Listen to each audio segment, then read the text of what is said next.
Friends, இன்றைக்கி நான் வந்துட்டு க்ரீன் பீஸ் புலாவ் ரைஸ் தான் பண்ண போகிறேன். அதுக்கு வந்து இந்தியா கேட் பாஸ்மதி ரைஸ் எடுத்துருக்கேன். ஃபஸ்ட் 1.5 கிளாஸ் அரிசி எடுத்துருக்கேன். இதை ஃபஸ்ட் வந்து நம்ம தண்ணியில் ஊற வச்சு எடுத்துடலாம்.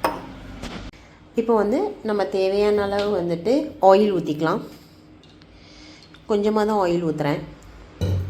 க்யூப் பட்டர் மட்டும் போட்டுக்கிறேன்.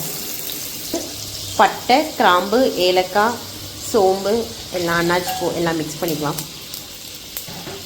வந்து நறுக்கி வச்சிருந்த ஒரு வெங்காயம் மட்டும் அதில் ஆட் பண்ணிக்கிறேன். ஃபஸ்ட்டே கேஷ்யூ நட் போட்டிருக்கணும், இப்போ போடுறேன், மறந்துட்டேன் போட. இப்போது இந்த சாதத்துக்கு வந்து நான் உரப்புக்கு வந்து இஞ்சி, பூண்டு, பச்சை மிளகா இவ்வளவும் அரைச்சி வச்சுருக்கேன். இப்போ நம்ம வந்து இந்த பச்சை பட்டாணியை வந்து இதில் ஆட் பண்ணிடுவோம். நல்லா வதக்கிட்டு இந்த கொத்தமல்லி இலை வந்து அதில் ஆட் பண்ணிடுவோம். வந்து இந்த கிளாஸுக்கு அரிசி எடுத்துருக்கேன், 1.5 கிளாஸ் எடுத்துருக்கேன். 2.5 கிளாஸ் தண்ணி நான் எடுத்து ஊற்றிக்கிறேன்.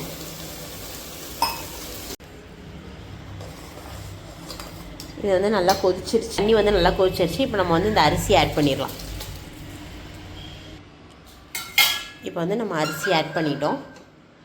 இப்போ குக்கரில் வந்து ஒரு விசில் வச்சு எடுத்துடலாம்.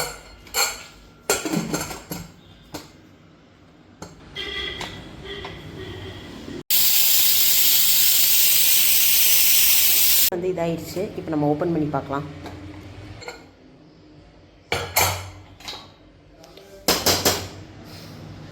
நீங்களும் இதே மாதிரி ட்ரை பண்ணி பாருங்கள். உங்களுக்கு இந்த வீடியோ பிடிச்சிருந்தால் லைக் பண்ணுங்கள், ஷேர் பண்ணுங்கள், சப்ஸ்கிரைப் பண்ணுங்கள்.